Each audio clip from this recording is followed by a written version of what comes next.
বহুত গজল আমরা আমাদের মনে পড়ে যায়, কত জায়গায় যাই বলে ভাই সেই নবী দিবসের মাসে সেই সমস্ত পুরাতন গজল কোনো একটু গাও, যেহেতু পুরাতন গজল গাইতেও ভয় লাগে, লোক বলবো কিনা সেই আবার পুরাতন, হ্যাঁ তাই না? কত গজল বলে কি গজলটা, আজ দুঃখ নেব না খুশি নেব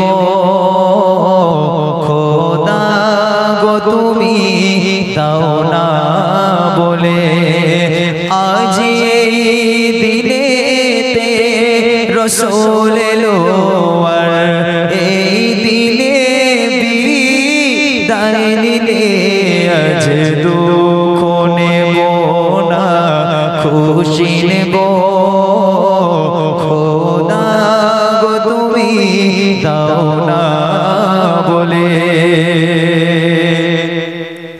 সৃষ্টির প্রথমে সৃষ্টির যিনি আরশে মুআল্লা রেখে তারে বিশ্ব নিখিলের জানিয়ে দিলে, পাঠাবো এমন মোর দিলবারে সেই রূপ দেখিলে বিশ্ব জাহান মোর, সেই রূপ দেখিলে বিশ্ব জাহান মোর, দরুদ পড়ে দুলে দুলে, আজ দুঃখ নেব না খুশি নেব খোদা গো তুমি দাও না বলে। আজও ভালো লাগে এই সমস্ত গজল, কি বলো? এই সমস্ত গজল কোনো সত্যি ভালো লাগে। অনেক মানুষ যে পুরাতন গজল শুনতে পছন্দ করে না, তবে আমরা বিশেষ করে আমি পুরাতন গজল প্রচন্ড পরিমাণে গাইতে ভালোবাসি। আগেকার গজল আমাকে রিকোয়েস্ট করলে আমি গাই, যেহেতু সে সমস্ত গজলগুলো আমাদের ভালো লাগে। এখন জামানা মানে এখন এই জেনারেশন হিসাবে ঝিকঝাক গজল চাই, তো আলহামদুলিল্লাহ আমি সেই মায়েদের সেই গজলটা গাওয়ার আগে একটা পুরাতন গজল আমি ছোট্ট করে গাইতে চাই। সবার একটা মানে ছোটবেলায় আমাদের আমাদের আব্বারা যখন আমাদের ঘুম পাড়াতো বা আমাদের নিয়ে গজল টজল বলতো, তখন সেই সময় এই সমস্ত গজলগুলো শোনা যেত, বা এখনো পর্যন্ত অনেক মায়েরা দাদিরা আছে তারা গজলটা গায়। পুরাতন গজল ছোট্ট করে গেয়ে তারপর আমি আমার মায়েদের সেই গজলটা গেয়ে আপনাদের ছেড়ে দেবো, আর বসিয়ে রাখবো না ইনশাল্লাহ। 25টা মিনিট 20 থেকে 25 মিনিট আমার সঙ্গে আরেকটু সময় দেন, এই গজলটা গাওয়ার পর আমি সেই গজলটা আপনাদের শোনাবো। সেই গজলটি পুরাতন গজলটি বলছি, যারা আপনারা জানেন আপনারা মনে মনে বলেন, ভালো লাগবে ইনশাআল্লাহ। চলেন। মনে বড় আশা ছিল যাব মদিনা,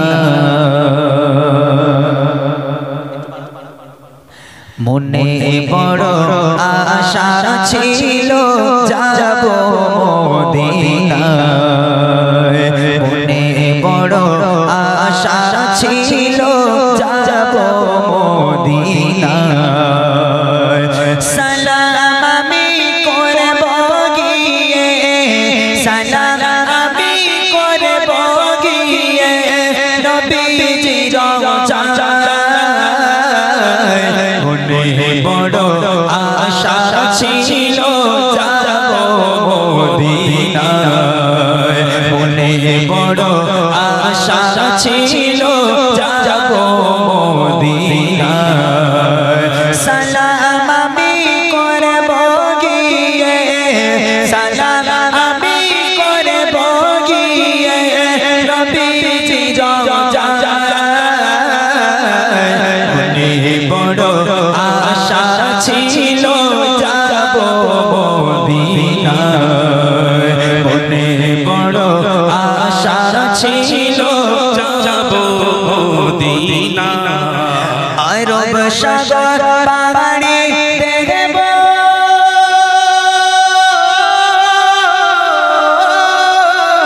আরব সাগর পাড়ি দেখব, নেই যে আমার তরি পাখি নই যে উড়ে যাব ডানাতে ভরে করে, আরব সাগর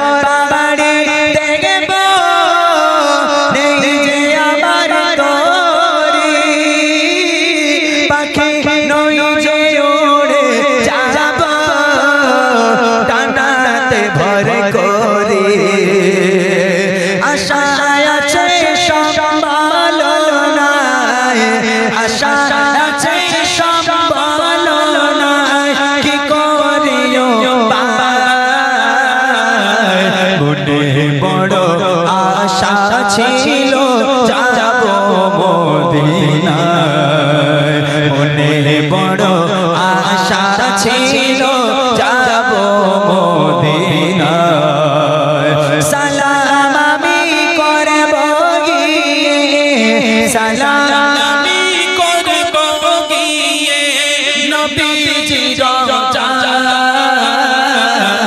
মনে বড় আশা ছিল যাব মদিনায় মনে বড় আশা ছিল যাব মদিনায় কাফিলাতে কে যাও তুমি কে যাবে গে তোরে সঙ্গে করে দাও না ও ভাই খানি কি পাকরে কাফিলাতে কে যাও তুমি কে যাবে গে তোরে সঙ্গে করে দাও না ও ভাই খানি কি পাকরে সঙ্গে যদি না গেলাম মরে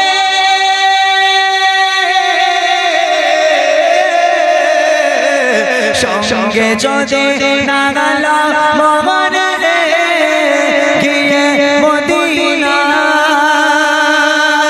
এই গরিবে সালাম দিও নবীজির রওজায় আশায় আছে সম্ভাবনায় আশায় আছে সম্ভাবনায় কি করিও মনে বড় আশা ছিল যাব মদিনায় মনে বড় আশা ছিল যাব মদিনায় সালাম আমি করব গিয়ে সালাম আমি করব গিয়ে নবীজির রওজায় মনে বড় আশা ছিল যাব মদিনায় মনে বড় আশা ছিল যাব মদিনায় মনে বড় আশা ছিল যাব মদিনায় মনে বড় আশা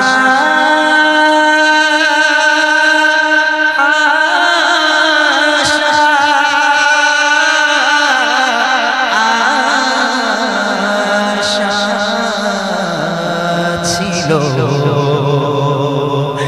যাব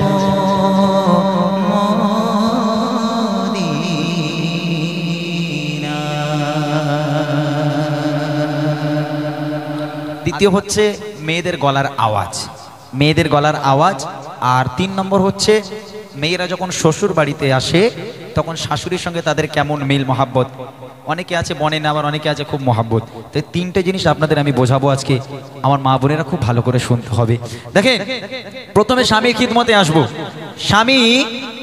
স্বামীর পায়ের তলায় স্ত্রীর জান্নাত এটা অনেক স্ত্রীরা মানে আবার অনেকে মানে না অনেকে মানে না এমন এমন স্ত্রীরা আছে না আবার বলে ঝগড়া হতে হতে অনেকে বলে ফেলে যে তোমার সঙ্গে বিয়ে হয়ে আমার জীবনটা শেষ হয়ে গেল ধ্বংস হয়ে গেল আস্তাগফিরুল্লাহ আল্লাহ লানাত পড়বে তার উপর দুনিয়ার বুকেই সে জাহান্নামী হয়ে যাবে কোন নারী যদি একবার বলে যে তোমার সঙ্গে আমার বিয়ে হয়ে আমার জীবনটা শেষ হয়ে গেল ধ্বংস হয়ে গেল সে দুনিয়ার বুকেই জাহান্নামী আহা আমার মায়েরা খুব সাবধান স্বামীর আজকের মর্যাদা কি আপনারা হয়তো বোঝেন না এত জলসা এত নসিহাত হয় বক্তারা এত বলে তারপরে আমার মায়েরা রাগ করবেন না ব্যথা নেবেন না আপনাদের ভালোর জন্য বলি স্বামীর সেবা করুন স্বামী যদি না চায় স্বামীর পায়ের তলায় তার জান্নাত সে যদি না চায় আপনি জান্নাত কি করে পাবেন তাই না তো স্বামীর সঙ্গে ভালো ব্যবহার করতে হবে আমি গজলের মাধ্যমে শোনাই খুব মনোযোগ দিয়ে আমার কথাগুলো শুনবেন কবি ছন্দের মাধ্যমে লিখছে बोली ओ फातिमा शामिर शेबा को पूछे ना বলি ও ফাতেমা স্বামীর সেবা কবো ছেড়ো না, বলি ও ফাতেমা স্বামীর সেবা কবো ছেড়ো না, স্বামীর কদম তলে বেগে ভুলে যেও না, স্বামীর কদম তলে বেগে ভুলে যেও না, স্বামীর কাছে আওয়াজ তোমার জোরে করো না, স্বামীর কাছে আওয়াজ তোমার জোরে করো না, স্বামীর কদম তলে বেগে ভুলে যেও না, স্বামীর কদম তলে বেগে ভুলে যেও না, বলি ও ফাতেমা স্বামীর সেবা কবো ছেড়ো না, বলি ও ফাতেমা স্বামীর সেবা কবো ছেড়ো না, স্বামীর কদম তলে বেগে ভুলে যেও না, স্বামীর কদম তলে বেগে ভুলে যেও না। মা ফাতেমার ঘরে চুলো জ্বলতো না, হাড়ি উঠতো না। আমার বাড়িতে দুপুরবেলা সবাই ভাত খাবার পর কত ভাত বেঁচে যায়, সেই ভাতগুলো হয় রাত্রিবেলা খেতে হয়, না হলে কুকুরকে দিতে হয়। মা ফাতেমার ঘরে 3 দিন চুলো চলে না। আহারে মাসুম বাচ্চা হাসান হুসাইন ক্ষুধার যন্ত্রণা সহ্য করতে না পেরে, ক্ষুধার যন্ত্রণা সহ্য করতে না পেরে কখনো বেহুশ হয়ে পড়ে যায়, আবার তাদের জ্ঞান ফিরে আসে, আবার বলে মা দুটো খাবার দাও, নইলে হাসান হুসেনকে মরতে হবে মা। আবার মা করতে করতে আবার বেহুশ হয়ে যায়, খিদের যন্ত্রণা সহ্য করতে পারে না। হযরতে আলী কাজের উদ্দেশ্যে রওনা হলো, বাইরে গেল, দাঁড়ে দাঁড়ে দাঁড়ে দাঁড়ে ঘুরে ঘুরে সারাদিন ঘুরলো। হযরত আলী কোথাও কাজ পেল না, কাজ না পাওয়ায় মনটা মলিম করে নিরাশ হয়ে যখন ফাতেমার কাছে ফিরে এলো, দরওয়াজায় টোকা মারলো। ফাতেমা দরওয়াজার সামনে দাঁড়িয়ে, হযরত আলী মনটা মলিম করে আছে, কষ্ট বুকে। মা ফাতেমা বলছে আপনি ওরম করে আছেন কেন, কি হয়েছে আপনার? বলে ফাতেমা আজকেও তোমাদের মুখে আহার তুলে দিতে পারবো না, আজকেও তোমাদের খাবার দিতে পারবো না, লোকের দাঁড়ে দাঁড়িয়ে ঘুরেছি, কেউ আমাকে একটা কাজ দিল না ফাতেমা, আমি তোমাদের জন্য কোনো খাবার নিয়ে আসতে পারিনি। আম্মাজান ফাতেমা বলেছিল হে আমার স্বামী আপনি কি রুজির মালিক? ভালো করে শুনবেন, ফাতেমা বলছে আপনি কি রুজির মালিক? 3 দিন কেন, যদি 1 সপ্তাহ খাওয়া না হয়, আল্লাহ চাইনি তাই খাওয়া হয়নি, আপনি কেন মন মলিন করে আছেন, আপনি কেন কষ্ট পাচ্ছেন? আপনি তো রুজির মালিক নন, আল্লাহ চাননি তাই হয়নি। আর আমার ঘরের মায়ের এরম করবে, ছেলে যদি 2 দিন কাজে না যায়, ও লাউটো হ্যান ত্যান এটা সেটা খালি বাড়ি বসে বসে খাবে, ওরে আল্লাহ সে কত কথার চোটে ও স্বামী যদি অসুস্থ থাকে তারপরেও কাজে যেতে বাধ্য হয়। আর মা ফাতেমা বলছে আপনি কি রুজির মালিক, আপনি মন খারাপ করবেন কেন? হ্যাঁ আল্লাহ আপনাকে কাজ দেয়নি তাই হয়নি, চলে আসেন ঘরে। 3 দিন 4 দিন চলে না। কবি লিখছে দেখেন, দিনের পরেও দিন কেটে যায় অভাবের তরে, হারি ওঠে না চুলাতে ফাতেমার ঘরে, ও হারি ওঠে না চুলাতে ফাতেমার ঘরে, তারে তারে ঘুরে আলী কাজ নাহি পায়, অবশেষে নিরাশ হয়ে ঘরে ফিরে যায়, ও অবশেষে নিরাশ হয়ে ঘরে ফিরে যায়। না খেয়েও বিবি স্বামীর শকর করতে ভোলে না, না খেয়েও বিবি স্বামীর শকর করতে ভোলে না, স্বামীর পায়ের তলে বেগে ভুলে যেও না, স্বামীর পায়ের তলে বেগে ভুলে যেও না, বলি ও ফাতেমা স্বামীর সেবা কবো ছেড়ো না, বলি ও ফাতেমা স্বামীর সেবা কবো ছেড়ো না, স্বামীর পায়ের তলে বেগে ভুলে যেও না, স্বামীর পায়ের তলে বেগে ভুলে যেও না। নারীদের কণ্ঠ হবে আস্তে, আর নারীরা যদি স্বামীর সঙ্গে ঝগড়া করে, এই গ্রামে ঝগড়া হয় ভাই, এই গ্রামে ঝগড়া হয়, এই গ্রামে মনে হয় না, স্বামীর সঙ্গে কেউ ঝগড়া কোনোদিন করিনি মনে হয় নাকি?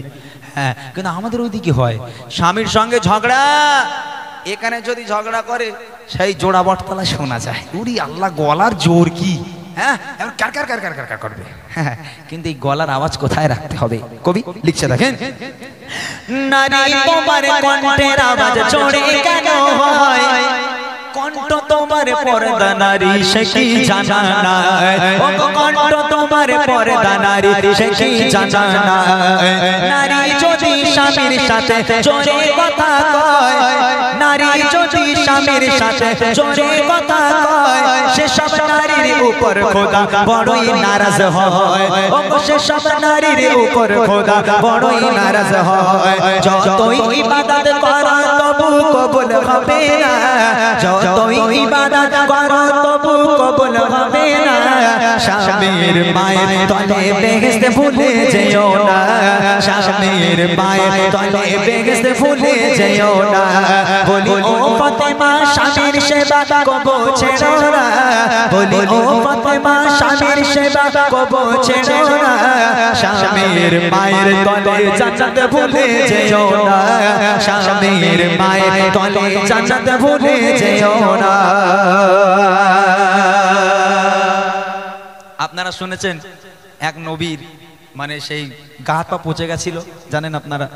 আরে তাকে তো তার স্ত্রী আজকে এত সেবা করেছে, এত সেবা তাকে করেছে, সমস্ত তার পরিবারের লোক সমস্ত তারা সাইড থেকে সরে যেত, তার পোকামাকড়ে খাচ্ছে শরীর, এই অবস্থায় কেউ দেখতে যেত না। কিন্তু তার স্ত্রী এত সেবা করেছিল, আল্লাহ পাক তাকে দুনিয়ার বুকে জান্নাতের সার্টিফিকেট দিয়েছিল। স্বামী কি যেমন তেমন জিনিস? হ্যাঁ।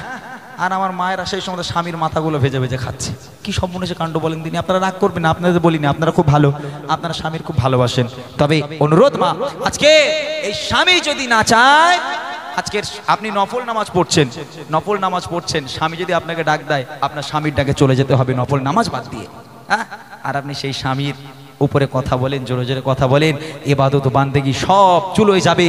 যত ইবাদত করেন না কেন, স্বামীর সঙ্গে যদি মহাব্বত না করেন, স্বামীকে যদি ভালো না বাসেন, স্বামীকে যদি আদব দিয়ে কথা না বলেন, আল্লাহর দরবারে কোনো ইবাদত মঞ্জুর হবে না, মাথায় রাখতে হবে। এইবারে আসছি শাশুড়ি। নিজের পিতা মাতা হলে, নিজের মা বাপ এলে, তখন তাদের জন্য মাছ মাংস হ্যান ত্যান কলচের মাথা কি সব আনা যায়।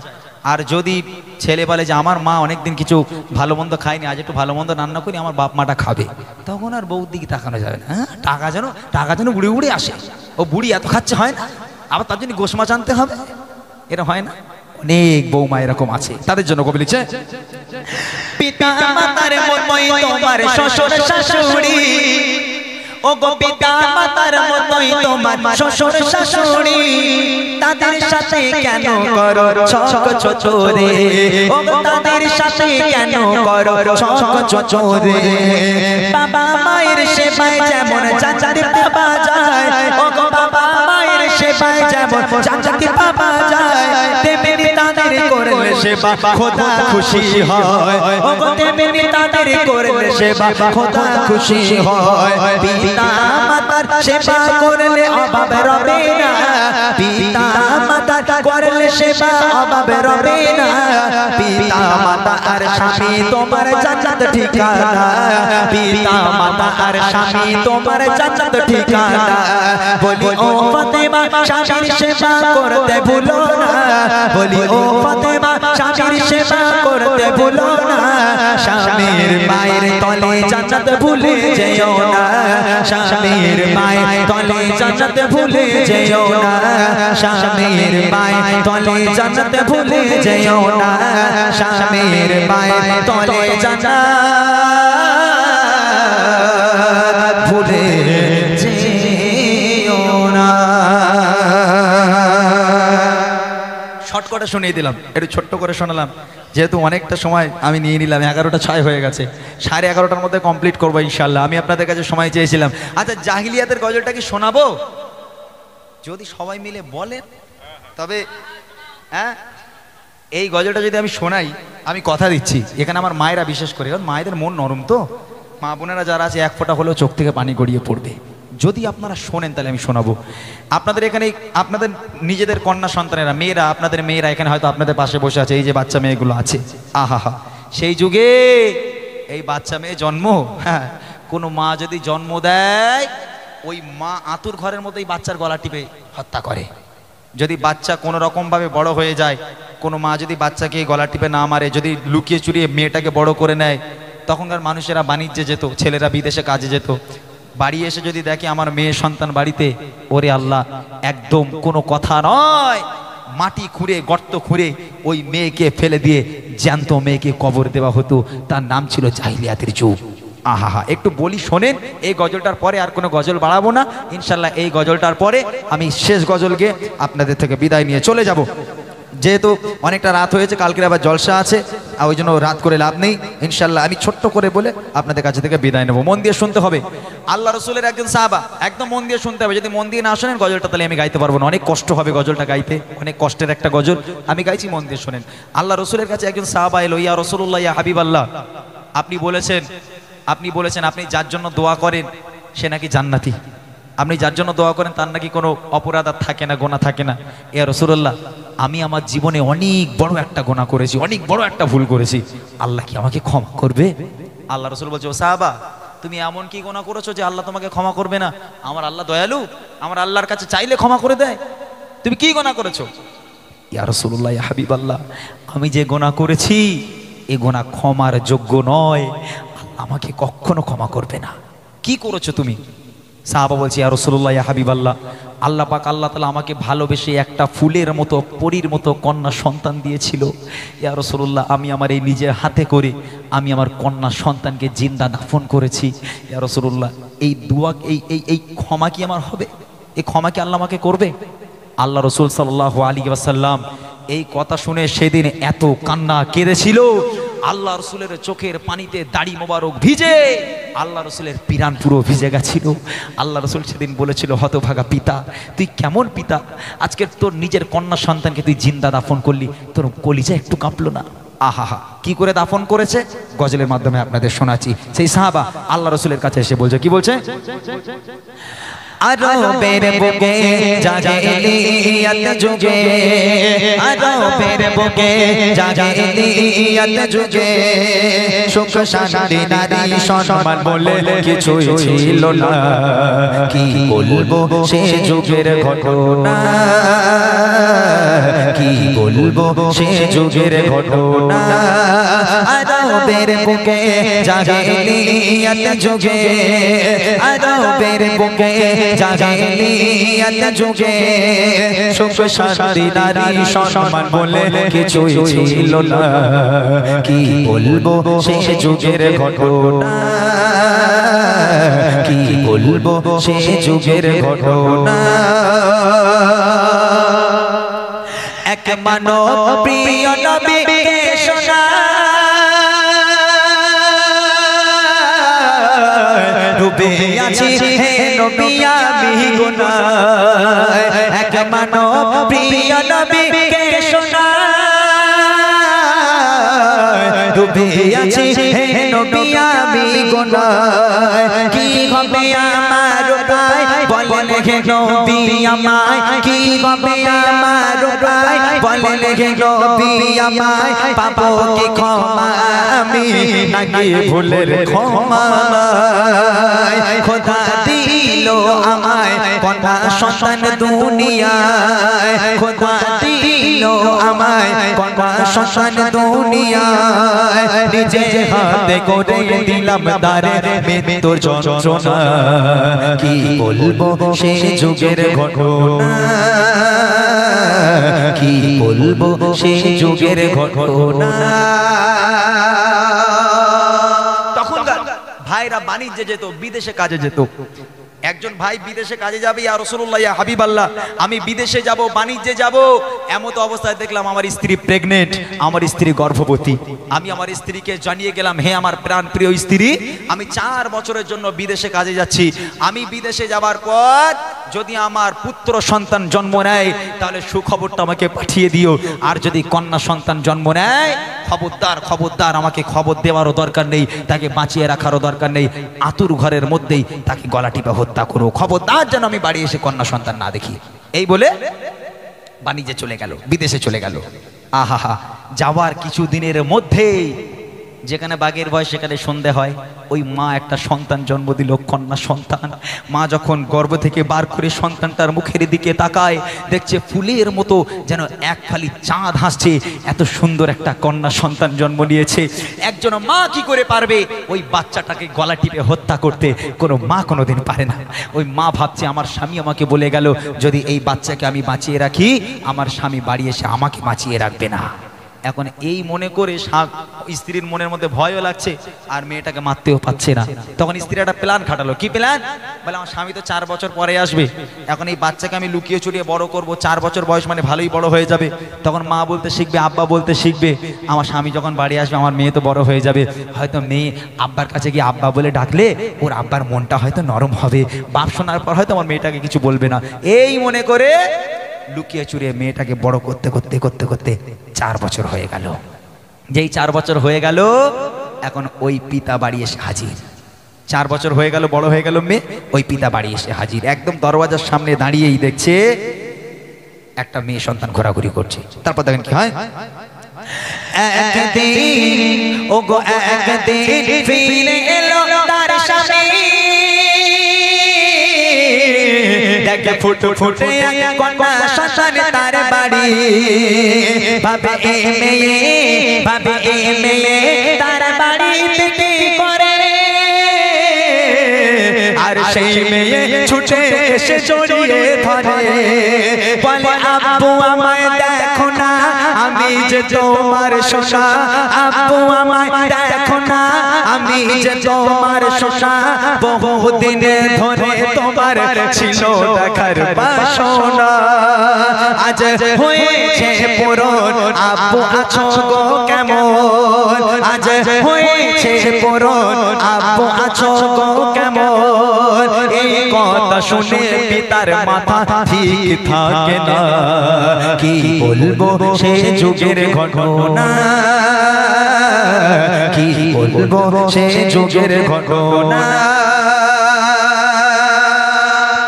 বাপ দাঁড়িয়ে আছে দরওয়াজার কাছে, আর মেয়েটা দৌড়ে দৌড়ে দৌড়ে দৌড়ে এসে আব্বাকে জড়িয়ে ধরেছে। মায়ের কাছে আব্বার কথা শুনেছে, জানে এটাই আমার আব্বা। গিয়ে মেয়ে বলছে, আব্বা, আব্বা কতদিন আপনার সঙ্গে দেখা করার জন্য আমি ব্যাকুল হয়ে আছি আব্বা, আব্বা কতদিন পর আপনাকে দেখছি আব্বা, প্রথমবার। আব্বাজি আপনি ভালো আছেন? যে আব্বা বলে ডেকেছে, ওই পিতার মাথা আগুন হয়ে গেল। বাচ্চা মেয়েটাকে এক হিচড়া টান বেড়ে ছুঁড়ে ফেলে দিয়ে বাপ দরদর করে ঘরের মধ্যে ঢুকে গেল। স্ত্রীর সঙ্গেও কথা নেই, সন্তানের সঙ্গেও কথা নেই, রেগে আগুন, কারোর সামনে যেতে পারছে না, ঘরের মধ্যে আছে। একদিন হয়ে গেল, 2 দিন হয়ে গেল, 3 দিন হয়ে গেল। 3 দিন পরে স্বামী ঘর থেকে বার হয়েছে, স্ত্রীর কাছে গেল একদম মনটা নরম করে, গিয়ে স্ত্রীকে বলছে, যাকগে যা হওয়ার হয়ে গেছে, যখন মেয়ে সন্তান জন্ম দিয়েছো, মেয়ে বড় হয়ে গেছে, ওকে আর মেরে লাভ নেই, তুমি একটা কাজ করো, তোমার মেয়েকে একটু সুন্দর করে সাজিয়ে দাও, আমি একটু ওর মামার বাড়ি থেকে ঘুরিয়ে আনি। আহা, মা খুশিতে বাগে বাগ, আমার কঠোর স্বামী আজকের আমার মেয়েটাকে কবুল করে নিল, আমার মেয়েটাকে মেনে নিল। এই খুশি মনে করে মা আনন্দের সঙ্গে ফুলের মতো বাচ্চাটিকে আরো গোলাপের মতো করে সাজালো, পরীর মতো করে সাজিয়ে দিয়ে আব্বাজানের হাতে তুলে দিল, যাও মা আব্বাজানের সঙ্গে মামার বাড়ি থেকে ঘুরে এসো। মেয়ে আনন্দে হাসতে হাসতে নাচতে নাচতে বাপের হাতটা ধরে রওনা হয়ে গেল রাস্তার দিকে। পথের পর পথ, পথের পর পথ, পথের পর পথ, মরুর বালুর উপর থেকে হেঁটে যায়। মামার বাড়ি আর আসে না, গন্তব্য আর আসে না। কিছু দূর যাওয়ার পর মেয়ে চিৎকার করে আব্বার কাছে কাঁদে, আব্বা, আব্বা আপনি আমাকে কোথায় নিয়ে যাচ্ছেন আব্বা, আমি আর হাঁটতে পারবো না, কলিজাটা ফেটে যাচ্ছে পিপাসায়, আব্বা একটু পানি আমাকে দেন আব্বা, আব্বা আমাকে একটু পানি দেন, নইলে আমি আর যেতে পারবো না, আমার দম পার হয়ে যাবে, কলিজা ফেটে যাচ্ছে, আব্বা একটু পানি দেন। মেয়ে চিৎকার করে আব্বা আব্বা বলে কাঁদে, পানি পানি করে কাঁদে। ওই পাষাণ হৃদয়ে বাপ মেয়েটার দিকে আর ফিরেও তাকায় না, ওই মেয়ের সঙ্গে আর কোনো কথা বলে না, টানতে টানতে মরুর বালুর উপর থেকে টেনে টেনে নিয়ে যায়। আর মেয়ে চিৎকার করতে করতে আব্বা আব্বা করতে করতে নিয়ে যাচ্ছে। তারপর তাকে কি হয়, রবানা ও গো রবানা হয়ে যায় বাবা মেয়ে, আনন্দে চলে মেয়ে তার বাপ পেয়ে, মরুর বালুর ওপর দিয়ে হেঁটে যায়, বলে আব্বু বলো আমরা যাচ্ছি কোথায়, আমি চলতে আর পারি না, পিপাসায় কলিজা খানা, চলতে আমি পারি না, পিপাসায় কলিজা খানা ফেটে যায়, আব্বু আমায় বাড়ি নিয়ে চলো না। কি পাষাণ হৃদয় তার শোনে না কথা, কি পাষাণ হৃদয় তার শোনে না কথা, আব্বু আব্বু বলে কাঁদে মেয়ে ফিরেও দেখে না, কি বলবো সে যুগের ঘটনা, কি বলবো সেই যুগের ঘটনা আরবের বুকে জাহিলিয়াত যুগে সুখ শান্তি নারী সম্মান বলে কিছুই ছিল না কি বলবো সেই যুগের ঘটনা মরুভূমি একদম মরুভূমি মাঝখানে চলে গেল মেয়ে চিৎকার করছে আব্বা একটু পানি দাও হয় আমাকে মায়ের কাছে নিয়ে চল নাহলে একটু পানি দাও আব্বা আর মেয়ের দিকে ফিরেও তাকায় না মেয়েটাকে দূরে একটা জায়গায় রেখে দিয়ে ওই বাপ কিছু দূর একা একা গেল একা একা গিয়ে মেয়ে দূর থেকে দেখতে পাচ্ছে তার পিতা তাকে একা রেখে দিয়ে কিছু দূর গিয়ে যেন বালিগুলো সরাচ্ছে মাটিগুলো খুঁড়ছে গর্ত করছে